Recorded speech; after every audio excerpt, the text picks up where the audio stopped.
By sundown, 11 people would be dead, 5 of them children, 2 full city blocks reduced to ash.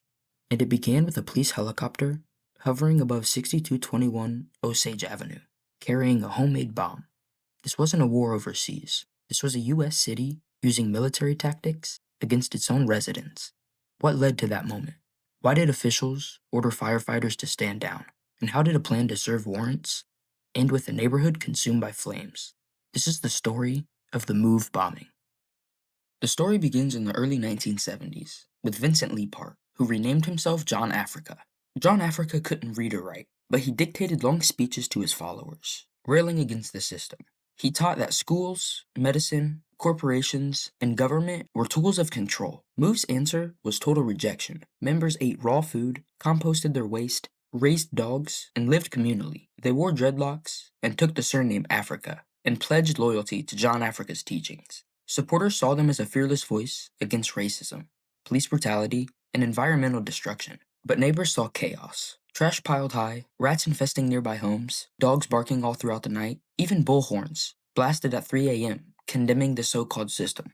Move taught their children at home, insisting that public schools were lies. They built pens for dozens of dogs, saying animals had the same rights to live as humans. Their houses were fortified, windows boarded, doors braced, and rooftops turned into watch posts. However, in 1978, tension erupted at Move's house in Powelton Village. The police came to evict members, accusing them of stockpiling weapons. Bulldozers tore into walls, and then came the gunfire. When it ended, Officer James Ramp lay dead. Move swore that he was killed by police crossfire, but 9 members, later called the Move 9, were convicted and sentenced to up to 100 years. Each side hardened. Officials called Move extremists. Move said that the state wanted them wiped out. In 1981, surviving members relocated to 6221 Osage Avenue in the Cobbs Creek neighborhood. The block was quiet, lined with working-class black families who had saved for decades to buy those narrow row houses. They swept sidewalks, held block parties, and raised their children there. But the same problems returned. Neighbors complained about the filth, noise, dogs, and the new rooftop bunker Move built.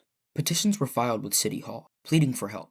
And by 1984, city leaders had decided. Arrest warrants were signed for Move adults, citing parole violations, illegal weapons, and threats. The police promised the neighborhood that the operation would be fast, and on May 12th, families were evacuated from Osage Avenue. The next morning, nearly 500 police officers surrounded Move's house. Inside were 7 adults and 6 children, and no one planned for what came next. At 5:30 a.m., Police Commissioner Gregor Samber stood in the streets with a bullhorn. "Attention, Move. This is America. You have to abide by the laws and rules of the United States. You have 15 minutes to come out." From inside came defiance. Move members shouted, "We're not coming out." Others hurled threats at the line of officers. "We'll kill you all. Your wives will be sleeping with other men before the day is out." But no one surrendered. The power and water had already been cut. Snipers crouched on nearby roofs, with rifles trained on dark windows. Armored carriers rumbled into position, their engines idling like tanks. Behind barricades, evacuated families watched their street transform into a battlefield. Mothers clutched children, fathers held car keys with nowhere to drive. One man shouted at police to spare his house, only to be told to move back. Tear gas shattered windows and poured into the house. From inside came bursts of gunfire, police returning fire, and a relentless roar. Reporters ducking behind cars as stray rounds snapped overhead. For 90 minutes, bullets chewed through walls, tore plaster from ceilings, and left brick pocked with holes. Later, investigators would count over 10,000 rounds fired. Inside, Move members stuffed wet towels into children's mouths to help them breathe. The basement became a suffocating refuge, reeking of gas and sweat. Neighbors blocks away said that they could hear the gunfire echo like a war movie. Journalists described the smell of gunpowder hanging over the block. Cameramen crouched low, their lenses shaking as bullets cracked through the air. By mid-morning, water cannons blasted the roof. Streams slammed into the wooden bunker, splintering its frame. But the bunker still stood, jagged, defiant, like a crown above the house. The siege stretched into the afternoon. Move even used a loudspeaker of their own, blasting back words about corruption and oppression. Reporters leaned over barricades, shouting questions police refused to answer. Helicopters circled endlessly, their blades chopping the humid air. Families begged to be allowed back to save their pets, photographs, and heirlooms, but yet again they were told to stay back. Negotiators shouted names of the children inside, promising safety if they came out. The only response was defiance. No surrender and no movement. And frustration was boiling over. Commissioner Samber authorized the use of explosives, the most extreme step ever taken by police in a U.S. city. The plan was presented as surgical. drop explosives on the bunker, clear it, then flood the basement with more gas. Fire officials objected. They warned that the row houses were tied together, wood frames running house to house. If flames spread, the entire block could ignite, but the decision was made. And at 5:27 p.m., a state police helicopter hovered low over Osage Avenue. From its open door, Lieutenant Frank Powell leaned out and dropped 2 satchel charges. They landed on the roof near the bunker, and seconds later, the explosion ripped through the structure.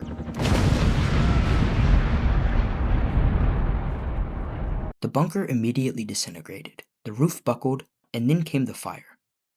At first, flames licked across roof beams, and tar paper curled and peeled, but then the blaze deepened, pulling oxygen through every crack. Smoke rolled downward, filling hallways, and crawling into the basement where 6 children coughed and cried. Outside, fire crews stood ready, hoses charged, ladders extended, and engines idling. But over the radio, the order came again. Hold back. Commanders wanted the fire to finish the job, to burn the bunker completely. Minutes passed, too many. Wind had lifted the embers and carried them roof to roof. The narrow row homes, built with shared rafters and wooden beams, went up like dominoes. One house ignited, then another, and then another. Within minutes, the block was burning. Glass exploded outward, showering the street. Wallpaper curled into black ribbons, and pets howled inside locked rooms as smoke poured under doors. Neighbors screamed as eaves glowing red and ceilings collapsed. A mother sobbed that her baby's crib and baptism gown were inside. Another begged officers to at least open a hydrant. Inside Move's basement, survivors later recalled choking on black smoke. 13-year-old Michael, or Birdie Africa, would later describe crawling on the floor, his skin blistering, feeling like it was being peeled away. Adults tried doors, back alleys, and some claimed that the police gunfire drove them back inside. But the police denied it. What is certain is that only 2 escaped. Ramona Africa stumbled out burning and coughing, and Birdie crawled through the smoke, barely alive. Everyone else was trapped, and by the time fire hoses were finally unleashed, the blaze had become a wall of heat. Water vaporized before reaching the flames, and hydrants ran at full blast. But it was too late.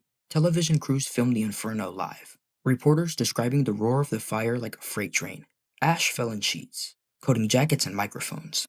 And as night fell, the skyline glowed orange. Sirens wailed, and families held one another and watched everything they owned vanish. When the flames finally died, 61 homes were gone, and around 250 people were now left homeless. Inside the Move house, crews recovered 11 bodies, 6 adults, and 5 children, including John Africa. It was the first time in American history that a city had dropped a bomb on its own citizens.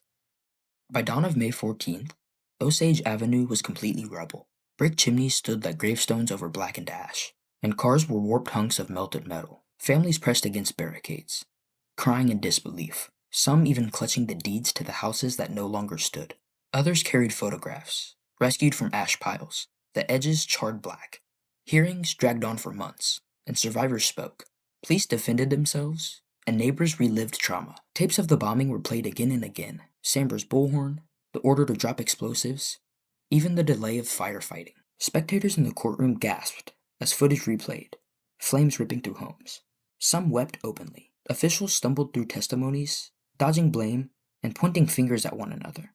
But in March of 1986, the Move Commission issued its findings.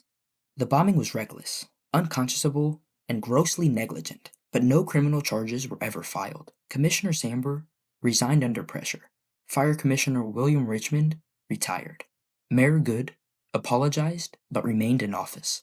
The only person imprisoned was survivor Ramona Africa, sentenced to 7 years for riot and conspiracy. Civil cases stretched into the 1990s, and in 1996, a jury awarded $1.5 million to survivors and families of 2 victims. And in 2005, displaced residents won $12.8 million after their rebuilt homes were declared unsafe.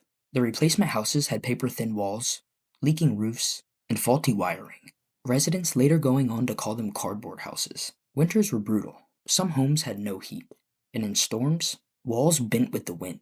Many families abandoned them entirely. Then in 2021, a final insult emerged. The remains of 2 children, Tree Africa and Delisha Africa, had been kept by universities for decades. Their bones were used in anthropology classes without family consent. The revelation reopened wounds nearly 40 years old. Public apologies followed, but trust did not. The move bombing stands alone in American history, the only time a city ever turned bombs and fire on its own neighborhood. 11 people dead, 5 of them children, 61 homes gone, and hundreds displaced. For survivors, the scars never healed. Ramona Africa carried burn marks across her arms, going on to speak at schools and rallies. Michael Birdie Africa lived with his injuries until 2013, when he unfortunately drowned at just the age of 41. Every May, vigils gather at Osage Avenue, candles flickering by empty lots as names are read aloud. Children ride bikes past the plaques, without knowing why the pavement feels so wide there. For Philadelphia, the shame never faded. For America, the memory blurred until anniversaries pulled it back. Some see the move bombing as a direct forerunner to Waco in 1993, when federal agents laid siege to a Texas compound with deadly results. Others connected it to Ruby Ridge, or to modern, militarized police responses in Ferguson and beyond. Every example points back to one question. If officials could justify this once, what else might be justified in the name of control? Even today, Philly papers revisit the story every May. Editorials call it the city's darkest day, and for those who lived through it, the fire still burns. The move bombing is not just a tragedy. It's a warning, not an accident, not a natural disaster. It was a deliberate choice, made by a city against its own people. Hello everyone. As always, if you made it all the way to the end, thank you so much for watching another one of my videos. If you happen to be new around here, welcome and I hope you enjoyed as well. I try to post new videos every Friday around 6 p.m. EST. If not Friday, then you can for sure expect a Saturday upload. If you did enjoy today's topic or video, please like, comment, and maybe even consider subscribing. It really helps boost these videos, and it gets them out there and in front of more people. Any feedback or recommendations, leave them in the comments below and I'll get to them there. If you want to watch something similar, check out my video I did on the Tulsa, Oklahoma massacre. That's all I have for this one. Thanks again for watching, and I'll see you next time.